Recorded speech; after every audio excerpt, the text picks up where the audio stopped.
बिस्मिल्लाहिर्रहमानिर्रहीम।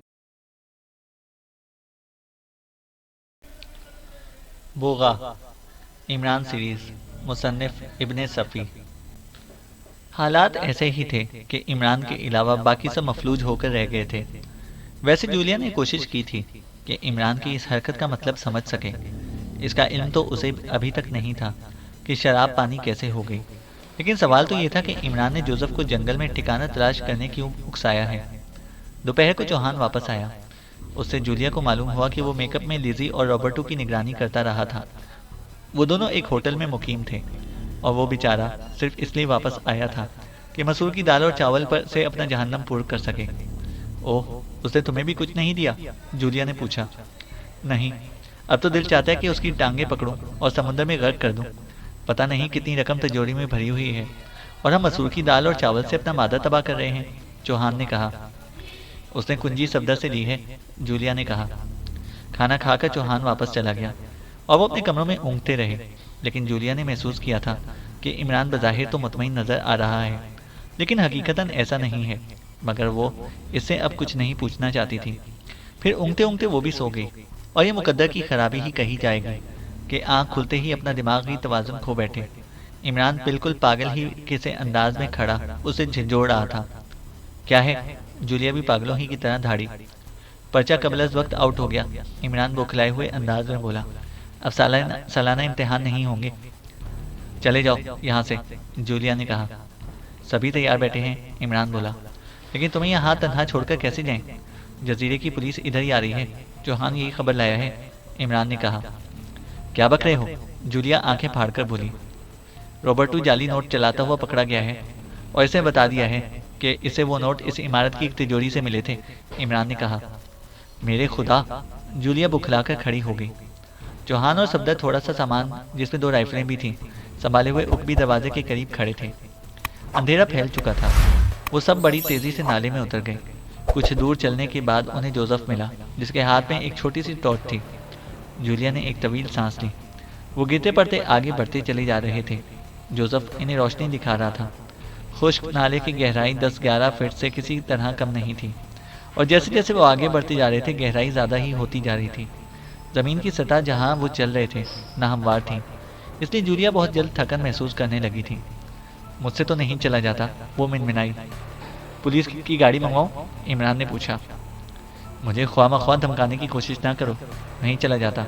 मैं दम लेने के लिए बैठूंगी, जूलिया ने कहा। जोसेफ की पीठ पर बैठोगी? रुकना मुमकिन नहीं है, इमरान ने कहा। लगाम तुम्हारे मुंह में हो तो बेहतर है, जूलिया ने कहा। वो रुक गए थे। जोसेफ ने जूलिया और इमरान की गुफ्तगू सुनी थी और दांत निकाल दिए थे। हाँ मिसी, वो एक बैग जमीन पर दोनों हाथ टेक कर बैठता हुआ बोला। होश! जूलिया भुना गई। अरे तो सफेद घोड़ा कहाँ से पैदा करूं? इमरान पेशानी पर हाथ मारकर बोला, और फिर से जोसेफ की गर्दन पकड़कर उसे सीधा खड़ा कर दिया। चलती रहो, जूलिया की शानें पकड़कर उसे आगे बढ़ाता हुआ बोला। तकरीबन 1 घंटे बाद वो जोसेफ की तलाश की हुई जगह तक पहुंच गए। ये एक काफ़ी कुशादा गार था, जिसके दहाने के गिर्द कदे आदम झाड़ियाँ मौजूद थीं। खुदा की पनाह, अगर ये किसी दरिंदे का भट्ट साबित हुआ तो क्या करेंगे? जूलिया बड़बड़ाई। रमी या किट थ्रोट खेलेंगे। मैं ताश के पत्ते भी लाया हूँ, इमरान ने जवाब दिया। तुम्हारी आवाज़ मुझे जहर लगती है, जूलिया बोली। जब खुदकुशी करने को दिल चाहे तो मुझसे एक गीत की फरमाइश जरूर करना, इमरान ने कहा। बकवास मत करो, इस बार हमें शायद मरना ही पड़ेगा, जूलिया बोली। इमरान कुछ ना बोला। वो चुपचाप इधर उधर बैठ गए थे। कभी कभी जोसेफ टॉर्च रोशन करता और फिर गुप्त अंधेरा छा जाता। हाँ, अब तुम पूरी बात बताओ, चौहान, इमरान ने कहा। मैं ये सोच भी नहीं सकता था कि वो नोट जाली होंगे, चौहान ने कहा। लेकिन इस पर गौर करने की जहमत किसी ने भी गवारा नहीं की कि इस तिजोरी में नोट भरे हुए थे और कुंजी भी उसके ऊपर पड़ी मिल गई थी। बोगा लाख शरीफ और मेहमान नवाज सही, लेकिन इस तरह भी दौलत लुटाई जा सकती है? इस पर गौर करने की ज़रूरत ही क्या थी? क्यों? इमरान ने कहा। आप हमें इल्ज़ाम नहीं दे सकते मिस्टर इमरान, चौहान ने कहा। क्यों? इमरान बोला। आप ही के कहने के मुताबिक हमने खुद को हालात के धारे पर बहने दिया था, चौहान ने कहा। लेकिन मैंने कब ऐसा होने दिया? मैंने तुम में से किसी को तिजोरी वाली दौलत का हिस्सेदार बनाया था, इमरान ने कहा। तुम सचमुच दरिंदे हो, यकबैग जूलिया बोल पड़ी। ये किस खुशी में, मिस जूलियाना फिट्जवाटर? इमरान ने पूछा। तुमने बेचारे रॉबर्टो को फंसवा दिया, जूलिया ने कहा। 40 आदमियों का कातिल बेचारा नहीं हो सकता मिस फिट्जवाटर। और फिर आपने ये भी तो फरमाया था कि आप भी इसी के साथ बाहर तशरीफ लेकर जाएंगी, इमरान ने कहा। क्या तुम नहीं चाहते थे कि वो बाहर जाए, जूलिया ने कहा। ये मैंने कब कहा है? नोटों पर मुझे शुबा था, इसलिए किसी न किसी तरह तजर्बा तो करना ही था। खैर ख़त्म करो, मैंने सही कदम उठाया या गलत, इसकी जिम्मेदारी सिर्फ मुझ पर ही आयद होती है। हाँ मिस्टर चौहान, इमरान बोला। इसने पुलिस को जो बयान दिया है इसमें हमारा जिक्र कहीं भी नहीं आने पाया, चौहान ने कहा। गुड, तो फिर क्या बयान दिया, इमरान ने पूछा। इसने बताया कि वो रूम जा रहा था। अचानक एक जगह जहाज रुका और कप्तान ने उन्हें किश्ती पर उतरने पर मजबूर कर दिया। इन दोनों के साथ एक आदमी और भी उतरा था, जो उन्हें रिवॉल्वर की नाली के जोर पर इस जजीरे तक लाया था और इसे खाली इमारत में छोड़कर खुद कहीं गायब हो गया। फिर रॉबर्टो ने उन्हें तिजोरी की कहानी सुनाई थी, चौहान ने बताया। बहुत मुनासिब रिपोर्ट है, इमरान बड़बड़ाया। ये रॉबर्टो 100% अकल का अंधा नहीं है। और दूसरी बात, इमारत का पता सुनकर पुलिस ऑफिसर उछल पड़ा था और इसने बड़े जोशो खरोश के साथ अपने साथियों से फ्रांसीसी में कुछ कहा था जिसे मैं समझ नहीं सका, चौहान ने कहा। खूब, तो गोया इमारत पुलिस की दिलचस्पी का मरकज है, इमरान ने कहा। अब देखना है कि इन दोनों का हश्र क्या होता है, जूलिया तवील सांस लेकर बोली। लेकिन क्या हम यहाँ इसी मकसद से लाए गए थे कि बोगा जाली नोटों का तजर्बा करें, सफदर ने कहा। यह सवाल काम का है, इमरान बोला। बॉस, मेरी मौत करीब है, जोसेफ बोला, जिसका गला रंधा हुआ सा मालूम हो रहा था। तेजी से इस तरह की तरफ बढ़ते चले जाओ, खसारे में नहीं रहोगे, इमरान ने कहा। अब मैं क्या करूं, शिपलाली भी नहीं मिली, जोसेफ ने कहा। बकवास बंद करो, इमरान बोला। जोसेफ खामोश हो गया, फिर वो सभी खामोश हो गए। गार का अंधेरा तकलीफ दे था, वो एक दूसरे की सांसें सुनते रहे। दूसरी सुबह वो भूख से निढाल थे। जोसेफ से तो उठा ही नहीं जा रहा था। इसने बदिक्कत उन्हें इस जगह का पता बताया जहाँ उसने जंगली फल देखे थे। सफदर और इमरान बताए हुए रास्ते पर चल पड़े। इसके लिए इन्हें बार बार झाड़ियों में घुसना पड़ रहा था। उन्हें कहीं भी इंसानी कदमों के बनाए हुए रास्ते दिखाई ना दिए। एक जगह बुलंदी से उन्हें कहीं पानी गिरने की मध्यम सी आवाज़ कानों में आई और वो उसी की तरफ चल पड़ी। ये एक छोटा सा चश्मा था जो एक तनावर दरख्त की जड़ से फूटा था। नर्कलों की झाड़ियों ने इसके गिर्द अहाता कर रखा था। कुछ दूर फैलने के बाद वो एक पतली सी नाली की शक्ल में नरकल की झाड़ियों में गुजरकर गालिबन 10 फीट की बुलंदी से एक चट्टान पर गिरता था और इसकी आवाज़ ने यहाँ तक इनकी रहनुमाई की थी। सेब, सफदर ने दरख्तों पर नजर डालते हुए कहा। उन्होंने कुछ फल तोड़े, लेकिन वो सेब तो नहीं हो सकते थे। गो शक्ल सेबों जैसी ही थी। छिलका इतना सख्त और चीमड़ था कि इससे दांतों का गुजरना आसान नहीं था। इमरान ने चाकू आजमाया, लेकिन छिलका इस तरह कट रहा था जैसे वो चमड़े पर कुंद छुरी चलाने की हिमाकत कर बैठा हो। अलबत्ता गूदा सेब से भी नरम साबित हुआ। फल मीठे थे, लेकिन सेबों की खुशबू हरगिज नहीं थी। गनीमत है, इमरान सर हिलाकर बोला। सफदर जो दूसरा फल काट रहा था यकबैक उछल पड़ा। फल और चाकू दोनों ही इसके हाथ से गिर गए। चश्मे की दूसरी तरफ एक आदमी इनकी जानिब रिवॉल्वर ताने खड़ा था। वो नरकल की झाड़ियों से इस तरह निकला था कि हल्की सी आवाज़ भी नहीं हुई थी। दोनों के हाथ ऊपर उठ गए थे। ये एक शिकस्ता हाल आदमी था। सर के बाल उलझे हुए थे और शेव भी अरसे का मालूम होता था। कपड़े गंदे और शिकस्ता थे। आंखों से वहशत झांक रही थी। तुम्हारी जेबों में जो कुछ भी हो ज़मीन पर डाल दो, उसने फ्रांसीसी जबान में कहा। हमारी जेबों में रिवॉल्वर भी मौजूद हैं, इमरान ने मुस्कुराकर कहा। क्या उन्हें हाथ लगाने की इजाज़त दोगे? अजनबी ने कहका लगाया, लेकिन वो सिर्फ आवाज़ ही थी। उसे कहकहा किसी सूरत भी नहीं कहा जा सकता था। खोखली सी आवाज़ थी। उसने कहा, मुझे धमकाने की कोशिश कर रहे हो? मैं इतना गधा नहीं हूं कि अगर तुम्हारी जेबों में रिवॉल्वर होते तो तुम कभी का इनका हवाला ना देते। कोशिश करते कि इसी के बहाने मुझसे छुटकारा पाओ, उस आदमी ने कहा। इमरान ने उस तरह मुंह बनाकर सफदर की तरफ देखा जैसे सचमुच उसकी कोई स्कीम फेल हो गई हो। चलो, अजनबी गुर्राया। इनके दरमियान 6 फीट से ज़्यादा का फासला नहीं था, लेकिन पानी की गहराई का अंदाज़ा इमरान को नहीं था। फिर भी सफदर की दानिश में वो किसी तदबीर ही की फिक्र में था और इमरान सोच रहा था कि अजनबी को किसी तरह इसी किनारे पर आना चाहिए। वो खुद इसकी तरफ छलांग नहीं लगाना चाहता था, क्योंकि उधर नरकल की झाड़ियाँ इसके हमले को नाकाम भी बना सकती थीं। इसकी क्या जमानत है कि हमारी जेबें खाली कर लेने के बाद हमें ना मारोगे? इमरान ने कहा। अजनबी उसे खूंखार नज़रों से घूरता हुआ बोला। अगर मैं अपने 2 कारतूस बचा सकूं तो मुझे खुशी ही होगी, उस अजनबी ने कहा। तुम फ्रांसीसी मालूम नहीं होते, तुम्हारा लहजा, इमरान ने कहा। तुम भी फ्रांसीसी मालूम नहीं होते, लेकिन जल्दी करो, वो बोला। यकबैक उसकी पुश्त पर झाड़ियों में जुम्बिश हुई और दूसरे ही लम्हे में एक खुश लिबास जवान औरत उसके पीछे खड़ी थी। नहीं मौसियो, इसने हाथ उठाकर कहा। खौफ खाने की जरूरत नहीं, रिवॉल्वर नहीं है। ओह खुदा, खुदा तुम्हें गारत करे, वैशी अजनबी दांत पीस कर बोला। सारा रोमांच चौपट करके रख दिया। मैं सच कहती हूँ कि अब तुम्हें पागल खाने ही पहुंचाकर दम लूंगी, औरत ने हाथ हिलाकर गुस्सीले लहजे में कहा। मुझे मेरे हाल पर छोड़ दो, अजनबी हलक फाड़कर चीखा। इतनी देर में इमरान जस्त लगाकर दूसरे किनारे पर पहुंच चुका था। सफदर जहां था वहीं खड़ा था। कुछ भी हो, ये पुलिस केस है मादाम, इमरान ने कहा। ओह मुझे अफसोस है मौसियो, आपको तकलीफ हुई, लेकिन ये वाकया एक मजाक से ज़्यादा अहमियत नहीं रखता, यकीन कीजिए, वो एक औरत बोली। मैं नहीं समझा। इसे हीरो बनने का खबत है, कहता है कि मैं बिल्कुल टेक्सास के जंगलियों की तरह रेजनी कर सकता हूँ, वो औरत बोली। मैं कहता हूँ चली जाओ यहाँ से, अजनबी फिर चीखा। तुम चुपचाप मेरे साथ चलोगे, समझे, औरत ने गुस्सीले लहजे में कहा। क्या मैं आपकी कोई मदद कर सकता हूँ मादाम, इमरान ने पूछा। शुक्रिया मौसियो, मैं इसे घर ले जाना चाहती हूँ, डर है कि कहीं इसे पुलिस ना पकड़ ले, वो औरत बोली। अजनबी ने बिल्कुल फिल्मी अंदाज में एक तवील कहकहा लगाकर कहा। पुलिस ही, पुलिस के सामने माइकल दी लातोशे का नाम लो और देखो किस तरह उनके हाथों के तोते उड़ते हैं। पुलिस, हकीक चूंटियों की तरह रेंगने वाले कीड़े। हाँ, चुपचाप घर चलो दोस्त, वरना तुम्हें पीठ पर लाद कर ले जाऊंगा, इमरान ने कहा। चलो माइकल, औरत बोली। अरे दफा हो जाओ, मैं बिगड़ा हुआ घोड़ा नहीं हूँ कि राम हो जाऊं, आदमी हूँ, और आदमी को समझना बहुत मुश्किल काम है।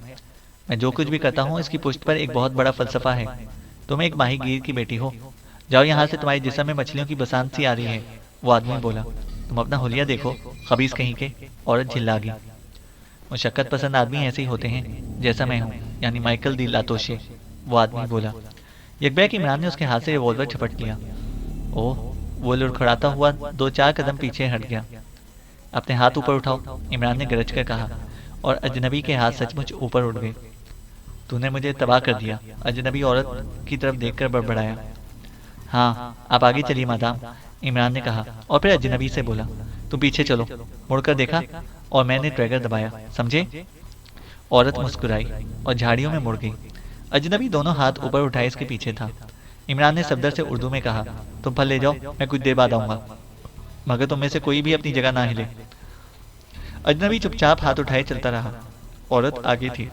इमरान ने इस रिवॉल्वर को सचमुच नकली ही पाया, जिसमें धमाका पैदा करने वाले बेजरर से कारतूस लगे हुए थे। जरूरी नहीं था कि इमरान इस मामले में इतनी ज्यादा दिलचस्पी लेता, लेकिन इसे अपने और अपने साथियों का पेट भी तो पालना था। इसके लिए कुछ ना कुछ तो करना ही पड़ता। वो थोड़ी देर तक खामोशी से चलता रहा, फिर औरत से पूछा, ये आपके कौन है मादाम। ये ना पूछिए मौसियो, मुझे अफसोस होता है कि जब कोई माइकल के मुतालिक गुफ्तगू करता है। ये मेरा शौहर है, वो औरत बोली। ओहो, इमरान ने सीटी बजाने वाले अंदाज में होश सकोड़े, और यकबैक अजनबी बोल पड़ा। शादी करके मैंने अपने पाँव पर कुल्हाड़ी मारी है, इससे ज़्यादा गैर रोमानी चीज़ दुनिया में और कोई है ही नहीं। लानत है मुझ पर, माइकल ने कहा। औरत चलते चलते रुककर मुड़ी, और अब इमरान ने उसे गौर से देखा। उम्र 25 से ज़्यादा ना रही होगी, रंगत भी निखरी हुई थी, लेकिन आंखें, अगर आंखें भी ऑर्डर में होती तो इसे हर हाल में कबूल सूरत ही कहा जा सकता था। आंखें कुछ इस अंदाज में महंगी थीं कि वो बैक वक्त 2 मुख्तलिफ सिमतों में देखती हुई मालूम होती थी। इसके रुकते ही माइकल भी रुक गया, फिर इमरान क्यों ना रुकता। क्या कहा तुमने, औरत आंखें निकाल कर बोली, और उसके चेहरे की वीरानी में कुछ अजीब सा इजाफा हो गया। मैंने ठीक कहा है, ये शादी मजबूरी थी, अगर मेरा बाप तुम्हारे बाप का कर्जदार ना होता, माइकल ने कहा। बकवास बंद करो, औरत धाड़ी। मादाम, मेरा ख्याल है कि आप चलती ही रहिए, वरना ये कभी घर नहीं पहुंच सकेगा, इमरान बोला। औरत चंद लम्हे खड़ी माइकल को घूरती रही, फिर आगे बढ़ गई। इमरान ने अजनबी से भी चलने को कहा।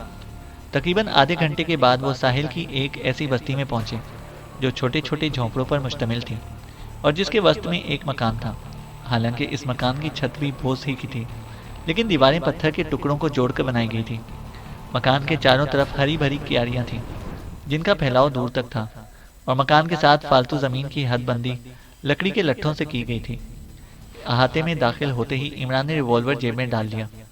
सदर दरवाजे के करीब पहुंचकर औरत रुक गई, और इसने इमरान से कहा, अब बराहे करम मेरी मदद कीजिए, ताकि मैं इसे कमरे में बंद कर सकूं। इस वक्त यहाँ कोई भी मौजूद नहीं है, सब किश्तियों पर होंगे, उस औरत ने कहा। मैं इस जुल्म के खिलाफ एहतजाज करता हूँ, माइकल ने हाथ उठाकर कहा और फिर जमीन पर बैठ गया। उठो माइक, मैं जो कुछ कर रही हूँ इसी में तुम्हारी बेहतरी है। पिछली बार पापा ने तुम्हें किस बुरी तरह पीटा था, तुम्हें याद है ना? उस औरत ने कहा। आज इसे कहो कि मुझे कत्ल ही कर दे, मैं तो नहीं उठूंगा, माइकल बोला। मौसियो बराह करम, औरत इमरान से मुखातिब हुई और इमरान माइकल से बोला, मौसियो माइकल, मैं आपसे इस्तदा करता हूँ कि बराह करम उठ जाइए। मुझे इस बात पर मजबूर ना कीजिए कि मैं आपको उठाने की कोशिश करूँ और नाकाम हो जाऊँ, इमरान बोला। औरत इसकी अनोखी इस्तदा और धमकी पर मुस्कुरा पड़ी, लेकिन फिर फौरन ही संभल कर पेशानी पर सिलवटें डाल ली। मैं तो हरगिज नहीं उठूंगा, अजनबी ने किसी दरिंदे की तरह दांत निकाले और इमरान बेबसी से औरत की तरफ देखने लगा। उठ जाओ माइकल, मैं कहती हूँ, औरत बोली। नहीं उठूंगा, माइकल बोला। आप मुझे अपना नाम बताइए मादाम, फिर मैं कोशिश करूंगा, इमरान ने कहा। नाम से क्या होगा? औरत ने हैरत जाहिर की। आपके सितारे बहुत अच्छे हैं, ये आपकी रोशन पेशानी पर तहरीर है, आपका नाम मेरी फतह का बाइस होगा, इमरान ने कहा। अजीब बात है, वो औरत बोली। आप तजर्बा कर लीजिए, इमरान ने कहा। इसके सितारे खूनी हैं, माइकल ने कहा लगाया। मेरा नाम अगाथा है। शायद इसने माइकल के जुमले पर जलकर इमरान को अपना नाम बताया था। दफतन इमरान अगाथा का नारा लगाकर झुका और माइकल को उठाकर इस तरह कमर पर लाद लिया जैसे मशकीज़ा उठाते हैं। औरत की आंखें हैरत से फैल गईं, शायद वो इस हद तक मुतवक्के नहीं थी। चलिए, इमरान ने बड़े इत्मीनान से कहा। माइकल इसकी गिरफ्त से रिहा हो जाने के लिए हाथ पैर मार रहा था, लेकिन इमरान के चेहरे से ना तो थकान ही जाहिर हो रही थी और ना ही यही मालूम होता था कि वो इसे कुछ देर के उठाए ना रह सकेगा। वो अपने पीछे आने का इशारा करती हुई सदर दरवाजे से गुजर गई। कुछ देर बाद माइकल को एक कमरे में बंद कर दिया गया और वो दोनों दरवाजे के करीब खड़े इसकी गालियां सुन रहे थे। खुदा के लिए माइकल, आदमी बनो, अगाथा ने कहा। जाओ यहाँ से दफा हो जाओ, मेरी हड्डियाँ इंतकाम के लिए सुलग रही हैं, माइकल बोला। अगर आप चाहें तो चाय की केतली इसकी हड्डियों पर रख सकती हैं, इमरान ने मुस्कुराकर कहा। वो भी मुस्कुराई और वहाँ से हटाने का इशारा किया। आपने मेरे सितारों के बारे में कहा था मौसियो, वो एक जगह रुकती हुई बोली। जी हाँ, आपके सितारे आपकी पेशानी पर चमक रहे हैं, मेरी नज़रों से छुप नहीं सकते। मैं जो रूहों का शिकारी हूँ, इमरान ने कहा। रूहों का शिकारी? अगाथा बोली। हाँ, रूहों का शिकारी। सारी दुनिया मेरी मुट्ठी में है, इसके बावजूद भी मुझे धक्के खाते फिरने में खुशी महसूस होती है। मुझ पर सनीचर यानी कि सैटरडे सवार है और मैं हमेशा हाफ डे के ख्वाब देखता रहता हूँ। दुनिया का आधा दिन जो 6 रातों से भी बड़ा होगा। यूं तो नीलो और मुसरत नजीबी सितारे ही हैं, मगर तुम्हारे सितारे वंडरफुल। थोड़ी चाय होगी मादाम, इमरान ने कहा। आपकी बातें मैं समझ नहीं सकती, अगाथा ने पलकें झपकाई। हाँ, मैं आपको चाय ज़रूर पिलाऊंगी, आपने मुझ पर बहुत बड़ा एहसान किया है। अगर आप मदद ना करते तो आज माइकल निकल ही गया होता। आइए, वो औरत बोली। इमरान उसके साथ चलता रहा। वो इसे किचन में लेकर आई। यहाँ एक भद्दी सी मेज़ पड़ी हुई थी, जिसके गिर्द 3-4 कुर्सियाँ थीं। बैठिए, अगाथा ने कुर्सी की तरफ इशारा किया। इमरान बैठता हुआ बोला, मैंने मौसियो माइकल के गिर्द काली रूहों का नाच देखा है। क्या? औरत का लहजा खौफजदा था। हाँ मादाम, ना वो किसी खपत में मुब्तला हैं और ना ही पागल हैं, बस काली रूहें। आप उन्हें उस आसेफजदा जंगल में क्यों जाने देती हैं? इमरान ने कहा। ओह, मगर आप वहाँ क्या कर रहे थे? अगाथा ने पूछा। बताया ना कि हम रूहों के शिकारी हैं, हज़ारों मील का सफ़र करके यहाँ तक आए हैं ताकि इन रूहों का शिकार कर सकें जो जंगल में सांपों की तरह फुफकारा करती हैं। मगर अफसोस। इमरान ठंडी सांस लेकर खामोश हो गया। उसके चेहरे से गहरे गम का इजहार हो रहा था। क्यों? क्या बात है? अगाथा ने चूल्हे पर केतली रखते हुए पूछा और फिर उसकी तरफ देखकर बोली, ओह, आप इतने मगमूम क्यों नजर आने लगे हैं? कुछ नहीं, मेरे एक साथी की गफलत की वजह से पूरी पार्टी मुफलिस हो गई है। हमने पिछली रात भी फाका किया था और इस वक्त जंगली फलों पर गुजारा करने का इरादा था, इमरान ने कहा। क्यों? क्या हुआ था? अगाथा ने पूछा। उसने सारी पूंजी गिनवा दी। बंदरगाह पर उतरते ही किसी ने वो संदूक गायब कर दिया जिसमें हमारी रकूमात थी, इमरान ने कहा। यह तो बहुत बुरा हुआ, अगाथा बोली। बुरे से भी कुछ ज़्यादा। यकीन कीजिए कि हम इस जजीरे को उन बुरी रूहों से निजात दिलाने का तहैया करके आए थे जिनकी चीखें और फुफकारें सुनकर लोग नीम मुर्दा हो जाते हैं, इमरान ने कहा। ओहो, क्या आप सच कह रहे हैं? अगाथा बोली।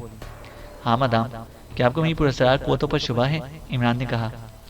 नहीं, कतई नहीं। आपने माइकल जैसे ग्रांडेल आदमी को इस तरह उठा लिया था, अगाथा ने कहा। अरे नहीं, वो तो आपके नाम की कुव्वत थी, इमरान ने कहा। आप मजाक कर रहे हैं ना? अगाथा खिसियाने अंदाज में हंसी। ये कहकर आप मुझे दुख पहुंचा रही हैं मादाम। इमरान का लहजा मगमूम था। भला मेरे नाम की कुव्वत क्यों? अगाथा ने कहा। आपके नाम के सितारे इन दिनों ऐसे हैं, आप देखेंगी कि आप कितनी अजीबोगरीब चीज़ों से दो चार हैं। लेकिन डरिए नहीं, सब कुछ आप ही के मफाद में होगा, आपको कोई नुकसान नहीं पहुंचेगा। आपकी क्या उम्र है? इमरान ने पूछा। शायद 25 साल, अगाथा बोली। नहीं, इमरान मुतैयराना अंदाज में उछल पड़ा। जी हाँ, मगर आप इस पर मुतहैयर क्यों हैं? औरत ने खुद भी तहैयर ज़दा लहजे में कहा। अरे, मेरा अंदाज़ा तो ये था कि आप 16 साल से ज़्यादा की हो ही नहीं सकती। इमरान ने आंखें फाड़े हुए कहा। फिर जल्दी से बोला, मगर नहीं, मुझे हैरत क्यों हो रही है इस पर। क्या मैंने आपकी पेशानी पर चमकने वाले सितारों को नहीं देखा? खैर हाँ, तो अगर आपकी उम्र 25 साल है तो। इमरान खामोश होकर कुछ सोचने लगा। इसके होंठ आहिस्ता आहिस्ता हिल रहे थे, जैसे बेआवाज़ कुछ कह रहा हो। अगाथा की दिलचस्पी बढ़ती जा रही थी। इसने चाय की केतली पर झुकते हुए कहा, मैं अपने मुस्तकबिल के मुतालिक बहुत सी बेचैन रहती हूँ। ओह, इमरान चौंक कर बोला। क्या कहा आपने? अगाथा ने अपना जुमला फिर दोहराया और इमरान ने सर हिलाकर कहा, आपका मुस्तकबिल बहुत शानदार है। क्या आप बता सकती हैं कि मौसियो कब से इस हाल में गिरफ्तार है? इमरान ने कहा। अगाथा ने फौरन जवाब नहीं दिया। अब वो चूल्हे पर से केतली हटाकर इसकी जगह फ्राई पैन रख रही थी। इसके बाद इसे नेमत खाने से कुछ मटन पाइयाँ निकाली और इन्हें फ्राइंग पैन में डालकर गर्म करने लगी। वो कुछ सोच रही थी। आखिर उसने कहा, क्या आप इस मुकद्दस तारीख दिल वाले से वाकिफ़ हैं जो जंगल में चीखने वाली रूहों का मालिक है? मैं समझा नहीं, इमरान ने पूछा। फादर स्मिथ, जो सारे जजीरे के लिए वबाल जान बना हुआ है। इसका मकान अमूमन खाली ही पड़ा रहता है, लेकिन फिर भी लोगों का ख्याल है कि वो वहीं रहता है, अगाथा ने कहा। मैं कुछ भी नहीं जानता इसके मुतालिक, इमरान ने कहा, और वह किसी सोच में पड़ गया। वो एक ब्राउना सा आदमी है, पादरी के रूप में भेड़िया। वो इस जजीरे को समुद्र में गर्क कर देना चाहता है। हाँ, तो माइकल भी इसके हल्का बगोशों में से था। पुलिस ने एक बार स्मिथ के मकान पर रेड किया था। उसी वक्त इसके मोतक़िदीन का हल्का टूट कर बिखर गया, लेकिन पादरी स्मिथ पुलिस के हाथ ना आ सका। हालांकि दूसरे दिन भी वो इस इमारत में नजर आया था, अब भी अक्सर दिखाई देता है, मगर पुलिस बेबस है। शैतानी चरखे के आगे पुलिस की क्या चलेगी? अगाथा ने कहा। मगर पुलिस क्यों? मैंने आज तक नहीं सुना कि कहीं कि पुलिस ने किसी जादूगर में कोई दिलचस्पी ली हो, इमरान ने कहा। ठीक है, मगर पुलिस का ख्याल है कि वो इस जादूगरी की आड़ में कोई गैर कानूनी हरकत कर रहा है। स्मिथ के मोतक़िदीन को भी खंगाला गया था, मगर इनके खिलाफ कुछ भी साबित नहीं किया जा सका। माइकल को भी नहीं बचा सका था, अगाथा ने कहा। लेकिन वो अभी इस भूतों के जंगल में घूमता फिरता है, इमरान ने कहा। अरे, इसे ज़रा बराबर भी इसकी परवाह नहीं थी कि पुलिस इसमें दिलचस्पी ले रही है, अगाथा ने कहा। अच्छा, जजीरे के आम बाशिंदों का क्या ख्याल है स्मिथ के बारे में? इमरान ने पूछा। वो इसे सिर्फ एक ऐसा जादूगर समझते हैं जिसके कब्जे में बदरवा हैं, अगाथा ने बताया। इमरान ने तशवीशकुन अंदाज में सर को जुम्बिश दी। अकेला माइकल ही नहीं है, अगाथा ने कुछ देर बाद कहा। कई और भी हैं जो इसी तरह पागल हो गए हैं। इनमें से कोई खुदा की तलाश में है, कोई अपनी महबूबा की याद में पिछाड़े करता है। एक तो ऐसा है जो दिन रात जंगल में अपना गधा ढूंढता रहता है, हालांकि इसके बाप के पास भी कभी कोई गधा नहीं था। ये सब जंगलों में भटकते फिरते हैं, अगाथा बोली। खतरनाक रूहें, इमरान ने ठंडी सांस ली। वो जजीरे को सचमुच गर्क करना चाहती हैं। किसी दिन बहुत बड़ा तूफान आएगा, पहाड़ों जैसी लहरें जजीरे पर चढ़ाएंगी, एक भी नहीं बचेगा, इमरान बोला। नहीं, अगाथा खौफजदा लहजे में बोली। ऐसे ना कहिए मोसियो, मजबूरन कहना पड़ता है मादाम। जब हम भूखों मर जाएंगे तो यही होगा। वैसे हमारी जिंदगियों में तो ऐसा होना नामुमकिन है, इमरान ने कहा। फिर बताइए, मैं आपके लिए क्या करूं? अगाथा ने कहा। मुझे और मेरे साथियों को भूखों मरने से बचाइए और हमारा किसी से भी तस्करा ना कीजिए, इमरान ने कहा। मैं यही करूंगी, अगाथा बोली। और कोशिश कीजिए कि अब मौसियो माइकल यहाँ से निकलने ना पाए, इमरान ने कहा। अगाथा ने चाय और मटन पाइयाँ इसके सामने रख दी और बोली, मैं इसे बंद ही रखती हूँ, लेकिन कुछ समझ में नहीं आता कि वो कैसे निकल जाता है, अगाथा ने कहा। रूहें, इमरान बोला। ओह, अगाथा उछल पड़ी और खौफजदा आवाज में बोली, यहाँ भी आती हैं रूहें? बिल्कुल आती हैं, इमरान ने नथने सकोड़ कर जोर जोर से सांसें लेकर बोला। बिल्कुल इसी तरह जैसे रूहों की मौजूदगी सूंघने की कोशिश कर रहा हो। फिर सर हिलाकर बोला, कतई आती हैं मादाम, मगर पूरी तरह नहीं, सिर्फ अपनी परछाइयाँ डालती हैं। तो फिर हम सब खतरे में हैं, अगाथा ने कहा। यकीनन, आप सब भी जंगल की खाक छान सकते हैं, इमरान ने जवाब दिया। अगाथा के चेहरे पर हवाइयाँ उड़ने लगीं।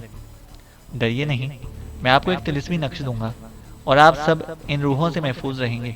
इमरान ने मटन पाइयों पर हाथ साफ करते हुए कहा। बहरहाल नाश्ता तगड़ा ही हुआ था। शकमसीर होने के बाद इसने इससे कलम दवात और कागज मांगा ताकि नक्श तहरीर कर सके। नक्श ये था। सैया ने उंगली मरोड़ी रे, राम कसम शर्मा गई मैं। इसने इसे तावीज़ की तरह तय करके इसकी तरफ बढ़ाते हुए कहा, कल सुबह जब सूरज निकले तो इसे दाहिनी मुट्ठी में दबाकर मशरिक की तरफ मुंह करके खड़ी हो जाइएगा। सिर्फ 5 मिनट तक खड़े रहना पड़ेगा। फिर इसके बाद इसे कमरे के अंदर ही कहीं दफन कर दीजिएगा। मेरा दावा है कि आप लोग रूहों के शर से महफूज रहेंगे, लेकिन मौसियो माइकल पर साया ज़रा गहरा है, इसलिए इसका मामला ज़रा देर से सुलझेगा। इमरान ने कहा। शुक्रिया, अगाथा ने तावीज़ इसके हाथ से लेते हुए कहा। मैं किसी से भी नहीं बताऊंगी और आप लोगों की मदद करूंगी। मगर आप कहाँ से आए हैं? अगाथा ने पूछा। मिस्र से, इमरान ने कहा। ओह, मिस्री जादूगर? अगाथा बोली। हाँ, मैं फ़िरौन के मकबरे में बैठकर इसकी रूह के साथ लूडो खेला करता था, इमरान ने फ्रांसीसी में कहा और फिर उर्दू में बड़बड़ाया।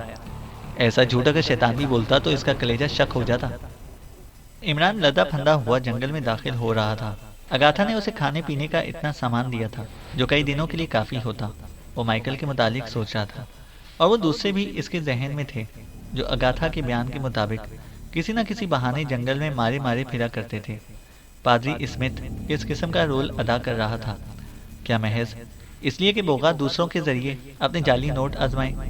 ये काम तो किसी मकामी ही आदमी से लिया जा सकता था। इसके लिए इतनी तगोदो की क्या जरूरत थी? नहीं, मकसद सिर्फ नोटों की आजमाइश नहीं हो सकता था। तो फिर बोगा क्या यही चाहता था कि वो इसे आगे ना सोच सका, क्योंकि गार करीब आ गया था। लेकिन जैसे ही इसने दहाने में कदम रखा, 2-3 आदमी उस पर टूट पड़े। अरे अरे, इमरान उछल कर पीछे हटता हुआ बोला। सारा सामान इसके हाथों से गिर गया। हमलावर 3 थे। इनमें से एक ने रिवॉल्वर निकालकर इमरान को कवर कर लिया। उसे संभलने का मौका ना मिल सका। जुम्बिश की और मारे गए, रिवॉल्वर वाले ने अंग्रेजी में कहा। इमरान अपने साथियों के मुतालिक सोचने लगा। पता नहीं इन पर क्या गुजरी हो। उसने एक बार फिर इन तीनों का जायजा लिया। ये लोग अच्छी हालत में थे, यानी इनकी कोशिश में इस किस्म का बेढंगापन नजर नहीं आया था कि इन्हें भी माइकल ही किस्म के लोगों में से समझा जा सकता। इनकी कमीज़ें बेदाग थीं और टाइयों की गिरहें भी सलीके से की हदूद ही में मिलती थीं। इसके हाथ पुश्त पर बांधो, रिवॉल्वर वाले ने अपने दोनों साथियों से कहा। इमरान के चेहरे पर हिमाकत के आसार थे। आंखों से ना खौफ जाहिर हो रहा था और ना ही डर। वो दोनों इसकी तरफ बढ़े, लेकिन इनसे थोड़ा सा अनाड़ीपन सरजद हो गया। अगर वो सामने ही से झपटने की बजाय दाएं और बाएं से आए होते तो इमरान किसी चूहे की तरह चुपचाप इनकी हर ज्यादती सह जाता। शायद इसके हाथ भी पुश्त पर बांध दिए गए होते। लेकिन जैसे ही वो इमरान और रिवॉल्वर वाले के दरमियान हायल हुए, इमरान ने डुबकी लगाई और दोनों ही को समेट कर रिवॉल्वर वाले पर झोंक मारा और खुद भी साथ ही छलांग लगाई। इसका हाथ इतना जचा तुला था कि पहली ही कोशिश में इसने रिवॉल्वर छीन लिया और इनके उठने से पहले ही दूर जाकर खड़ा हो गया। हाथ ऊपर उठाओ दोस्तों, उसने मुस्कुराकर कहा। ये एक दोस्ताना मशवरा है। वैसे क्या तुम मेरे साथियों का पता बताओगे?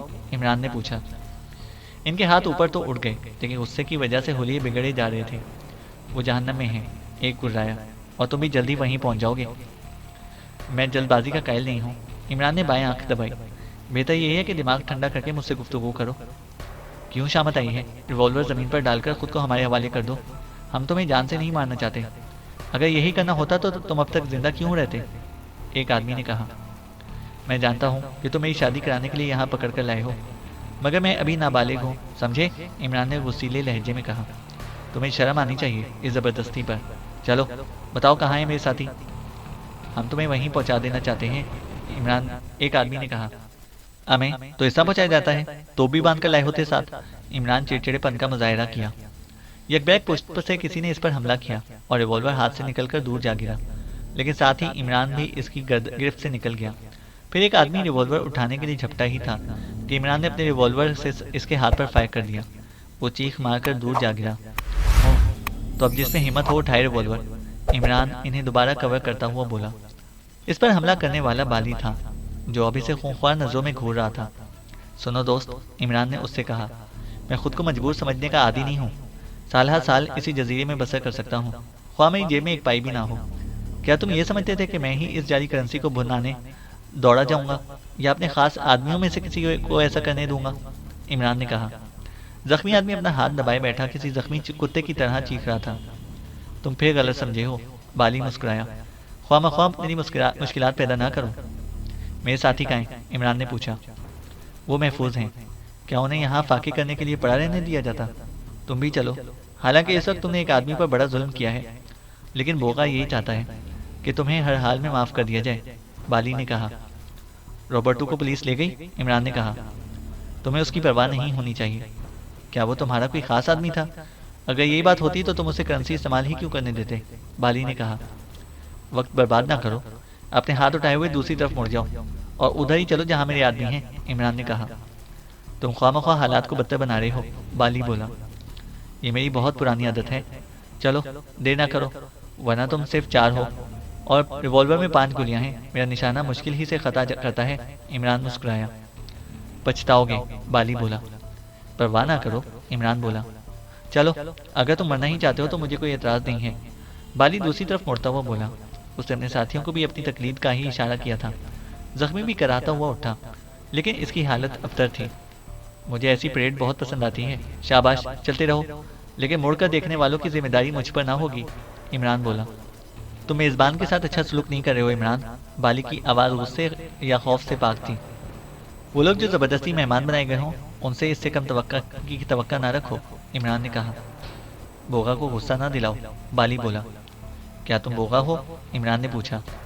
बोगा के हर मायने को बोगा ही समझो, बाली ने कहा। तब तो तुम मरने के लिए तैयार हो जाओ, इमरान ने कहा। मैं जानता हूँ कि तुम ऐसी हिमाकत नहीं करोगे। तुम्हारे साथी हमारे पास हैं, वो एड़ियाँ रगड़ रगड़ कर मर जाएंगे, बाली चलता हुआ बोला। चैनल को सब्सक्राइब करें और बेल आइकन को प्रेस करें ताकि हमारी हर अपडेट आपको बर वक्त मिल सके।